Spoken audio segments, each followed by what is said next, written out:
Welcome to Strange Coordinates, the show where we use brands as roadmaps to arrive at surprising and fascinating places. I'm Topher Burns. And I'm Robert Baylog. Topher and I founded an advertising agency of all things called Territorial after lifetimes of working with some of the biggest and best loved brands. We help brands find their place in the world, and we do that by exploring how history and culture and consumer desire all kind of bounce off one another to reveal truths and new insights about what's cool about being human. That's right. This is literally what we do for fun. Every episode, one of us gives the other a brand to explore, and that person has to trek into the wilderness and come back with the story that they find to be most compelling. Could be fun, could be scary, weird, anything. It's using brands as compass points to discover more about the world around us. So normally that would happen at the end of an episode, but since this is the very beginning of our journey on Strange Coordinates, this is day one. We've gone ahead and recorded that at an earlier time, so Topher had time to do his research. I'm really excited. Well, you should be. This is a good one. So this is a brand that you've probably experienced a ton in your life, but have never deliberately purchased. Yes. This is just a speculation. It's a brand that you probably only see about once a year. Okay. It's a brand that has carries with it a title. You are to address it a certain way. Oh. And it's a brand that's been around for a really long time. And has made its way into your Halloween basket every single year. It's one and only Mr. Goodbar. Whoa. What's up with Mr. Goodbar? Oh my God. I'm so no excited idea. to find out. Dusty Completely. peanuts and some cheap ass chocolate, but I really Exactly. It's of the stale Hershey's standard mix. Mr. Goodbar is the one I go to. You don't go Crackle? I go Crackle. Mm-mm. No. All right. My mom was a Crackle gal. Yeah. But no, it's not. Mr. Goodbar I prefer. Mr. Goodbar, who is she? I mean, what is that all about? I Yes. have no idea. I'm really excited to see what you bring back. Her intrigue, her... Yes. Yes, okay, this is Her exciting. love of yellow. Yeah. Yeah, the colorway is really interesting. The branding feels very heritage. Yeah. Like you said, yellow is not a color that we use in candy anymore. Not really. It's not really I don't know, I'm not, to me, it doesn't communicate eat this. It's going to be sweet. I look at it, it looks like a warning, Yeah. This has acid in it. Don't open it, Completely. Oh, okay. So Topher, super, super excited to see where you took this. I love what we're doing here. I love the mystery behind the man, Mr. Goodbar. Yes. And I just want a teensy bit of props because, I've been thinking a lot about what's episode 1 outfit that I should be wearing. I went Mr. Goodbar yellow. I love it. Huge, huge props on that. I somehow complained about what I was wearing when we had our failure to launch session, and now I'm wearing the exact same thing. So I noticed that this morning. You were like, oh, I'm definitely not going to wear this to the recording, and then you did wear this to the recording. I will say this, it's just a different cream-colored sweater. It's not the same cream-colored sweater. It's just a different one. That's amazing. Yeah, this one is a little bit, this is a cotton weave. The other one was a wool. Just a little bit more breathability to get some naturalness into the vibe for today's podcast. I figured we're going to need it. We're going to be doing some real exercise on this one. I love it. Okay, yes. And let's actually get into that exercise. So Mr. Goodbar is actually about to celebrate its centennial. They founded the brand in 1925, which is a long time ago for candy. We're used to thinking of the stuff that pops up in our cabinets or our trick-or-treat bags as being something that's fairly relevant, but this is a very, very old brand. Yeah, and it somewhat kind of shows a little bit. Fair, yes. It is visually appreciable in the design. And we're gonna, I think that's a really important component of the brand in general. If we think about kind of like the impact on the business side of Mr. Goodbar, it is the 27th best-selling candy in the Hershey's portfolio. This is behind products that you've never heard of. I was reading some of these, and it was like Dagobah and Zangaboo. Literally, whatchamacallit is above Mr. Goodbar in terms of amount of volume that they move. Right. So, a brand named after the fact that you can't really remember what its name is. Yes. Got so it. It's not an economic powerhouse by any means, but what you mentioned in terms of the looks, the aesthetic, what it looks like is actually really still very resonant. There are dead stock teas from the 80s and 90s of Mr. Goodbar that are selling for hundreds of dollars on places like Poshmark. That iconic yellow is actually original. The thing that they started with, they have looked pretty much this way, red lettering on yellow, since the beginning. And it's something that people talk about Hershey's as being really good at, is like maintaining heritage brands and stuff like that. But I think the story of Mr. Goodbar is interesting because it's a product and a brand whose cultural impact drastically outweighs its actual economic impact. And I have a theory as to why that is. That's amazing. So I may be jumping ahead here, but in my mind, there was just a one person at Hershey's for whom Mr. Goodbar was sort of the brainchild. Is that like, I'm imagining somebody who's like, Eureka, running through the halls of Hershey's, which is probably like a really dour looking version of Willy Wonka, and waving a miniature candy bar in his or her hand, saying, "I think I've cracked the nut," as it were. Is that in any way true or no? So you're actually not far off from how it started. They hired a chemical engineer to help them tweak their formulas. He slowly rose up the ranks and became somebody that pulled together new ideas of candy bars and would put them in front of Mr. Hershey. And this gets us to the laughably stupid origin of the name Mr. Okay. Goodbar. Yeah, this is the one that really got me started on this whole Okay, so thing. you know it. No, just the fact that, like, why does this have a name? Why does it have a title, first of all? And then what is this name? Where'd it come from? Right, exactly. He has an honorific in his name. Yeah. And then the name itself is stupid. It's Bodie McBoatface, but for candy. So the origin is this. The chemical engineer was showing Mr. Hershey, who apparently was a little hard of hearing by the mid-1920s. And they're just going down the line, like try X, try Y, try blah, blah, blah, a number of different ones.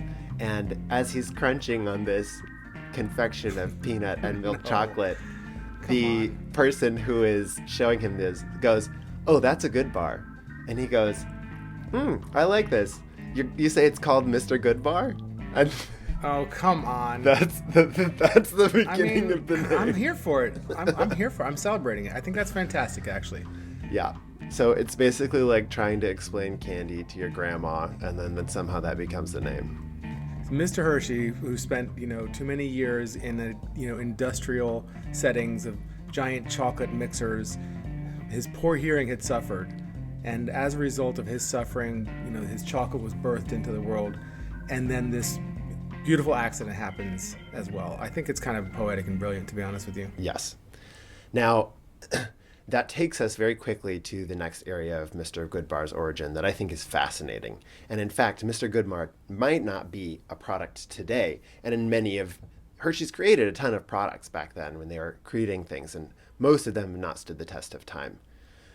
The reason why Mr. Goodbar is still around is because not long after its creation, we entered a little economic sadness time called... Small hiccup. Yeah. Little Small fiscal hiccup. little blip called the Great Depression. And candy up to that point hadn't been sort of a ubiquitous piece of American consumption. It was actually thought of as things like to be given to children every now and then, or things that were for the old. Candy wasn't thought of as like a thing that everybody eats all the time. Yeah. When we entered the Great Depression, candy started being marketed as a meal replacement for people who could not afford actual food. Uh-huh. So if you see old ads of Mr. Goodbar, they price check, it says 5 cents, and the next thing they say is a tasty lunch. And so Wow. Mr. Goodbar was it really helped pull Hershey's through the Great Depression by being a meal replacement. Their slogan was quick energy in every bar. Huh.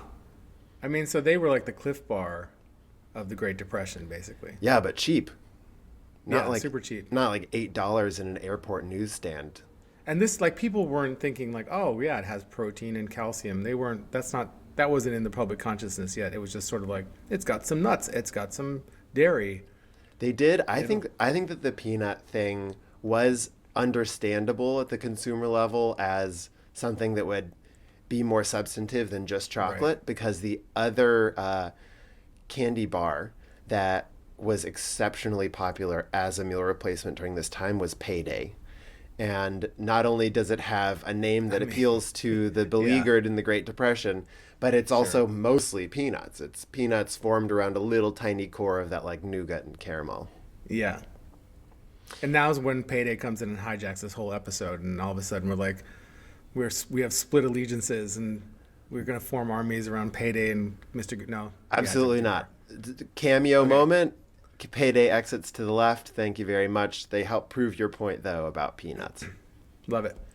So a tasty lunch was kind of their first really popular slogan, which is just twisted. Yeah. They've, they have migrated their way through a variety of other slogans as they have matured.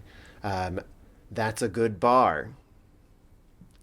Somebody got paid money to write that one. Wow. Yeah. Quick energy in every bar, as we were talking about. Uh-huh. Then they start to invest a little bit more in quality. Good peanuts and good chocolate make a very good bar.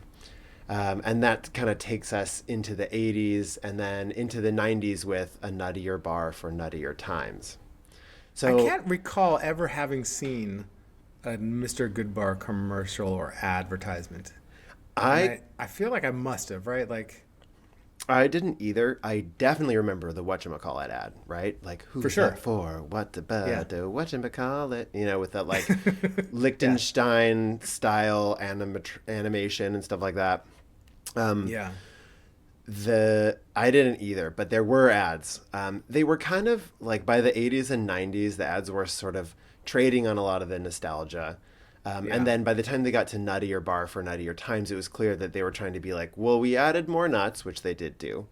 And then let's refresh this baby. And so they're like, the 90s are wild. Let's show So dogs. they said the 90s were a nuttier time? That's what they were saying? Yes. And, nuttier than, the 50s, I'm sure. Hold they on were to your top hat, Mr. Goodbar, because I got a decade to show you right now. Yeah. The depiction of like what's nutty is like a dog walking on his hind legs, like That's crazy. things are wild. Yeah. They all had baggy pants. Even the like professionals had the kind of. I mean, pretty accurate. That's Yeah. a fairly good summation of the 90s. Dogs on their hind legs and baggy pants. Yep. Yeah. They had Kurt Cobain slide in there at one point. Not actually. That would be really good. Yeah. Okay, so that kind of like you see that through the advertising, they're sort of like drawing you along on the story of like nostalgia, etc. yeah. But for me, there's one other piece that really kind of reflects another aspect of why I think Mr. Goodbar is an iconic brand, why it's stuck around today, and why it has such a strong cultural impact. So All right, tell me. I'm going to take you back to the 70s. The Mr. Goodbar was a going strong, very well established brand. Maybe not the sexiest, but like still very well known, still part of the public discourse. And a movie comes out starring Diane Lane, also featuring Richard Gere I was like, who's that handsome dude? This is a power couple here. Jeez. Yes, and he wasn't the only guy. The movie is called Looking for Mr. Goodbar. Which I had never heard of it. It came out at almost in the same year as Saturday Night Fever.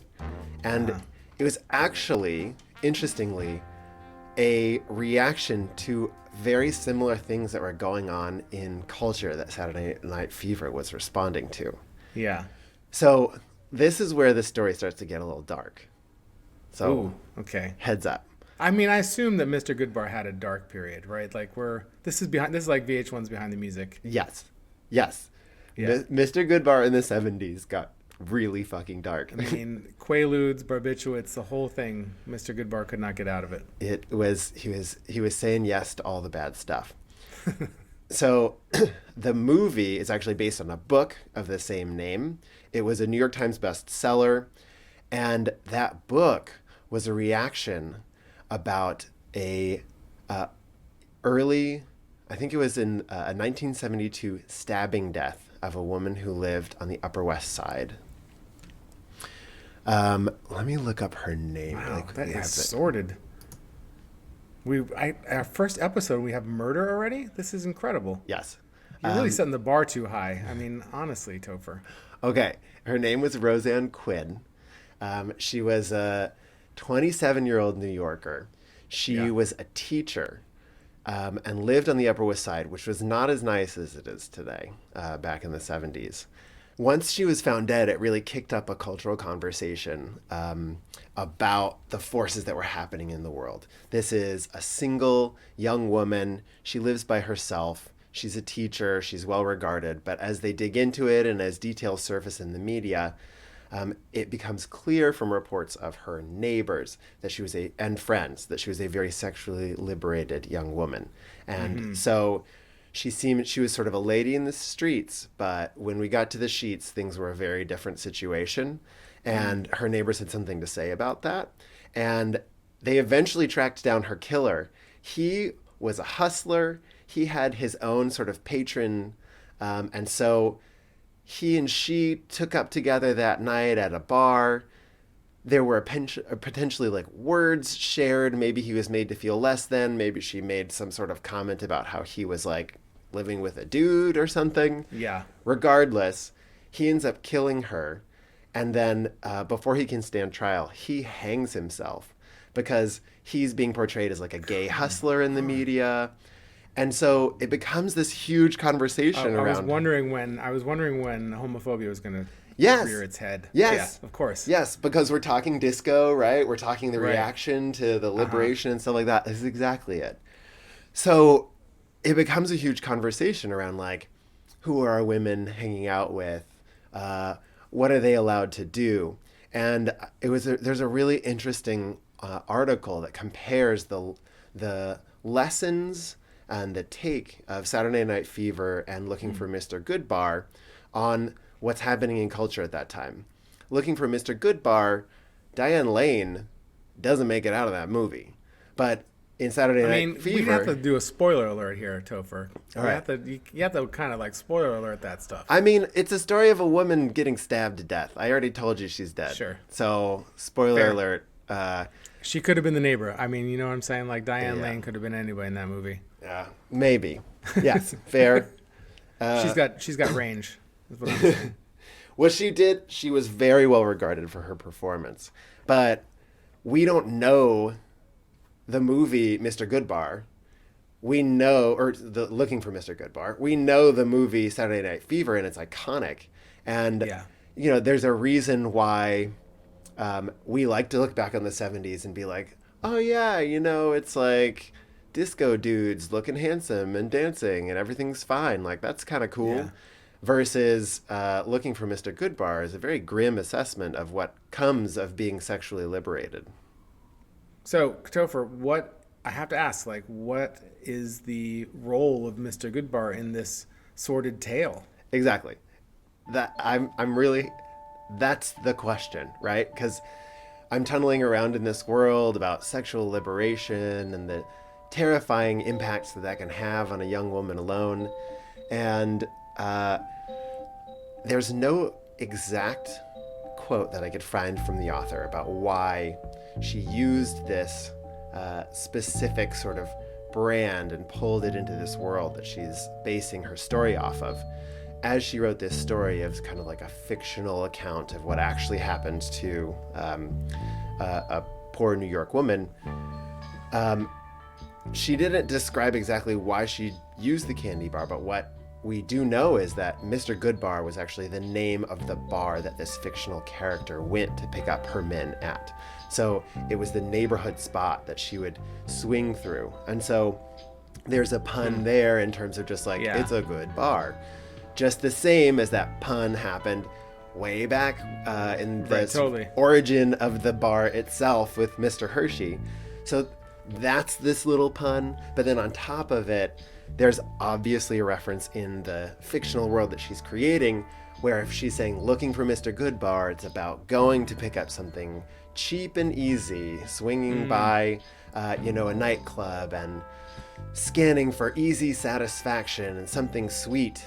But, maybe you should be careful about the consequences of what happens with such free fun. Also, one of the people in the story was the reanimated corpse of Mr. Hershey too. So that's a perfect tie-in, which is great. Yeah, but that's why disco got not so fun, because they started bringing more corpses to the party. Yeah, exactly. That tends to really put a damper on things. Yeah. Okay, so we've got murder, we've got gigolos, we've got cheap and easy. Yep. And then all that makes its way into children's Halloween bags every single year, which is fantastic. Yes. So to me, as I think about this, and why is Mr. Goodbar so iconic, so long-lasting, such a part of kind of our cultural conversation, but at the same time, we don't buy this thing. Nobody ever thinks about going to the store and buying this. But it appears in your Halloween bags, you don't question its presence, and we all know it exists. And to me, I think the simplicity of the brand, the simplicity of the story, the simplicity of the product itself, all connect to and trade on this basic idea around easy satisfaction. And I think that's why it's so enduring, because it's so simple to understand. It speaks directly to something that you physically and deeply know, that feeling of like, oh, I'm a little hungry. I'm going to have something that feels a little substantial. It's not, feels like a treat, but it actually is like, it's going to be good for me. And I think that it getting mixed up in cultural metaphors shows that too, that it's a really easy value to bring into a conversation, that little hit that you need that makes you feel like, you got what you want. Yeah. Amazing. All right. I want to go back to the 70s and the head-to-head battle royale between Saturday Night Fever and Looking for Mr. Goodbar. Yeah. So Looking for Mr. Goodbar comes out. Did you find anything from Hershey's around it? Did they talk about the movie?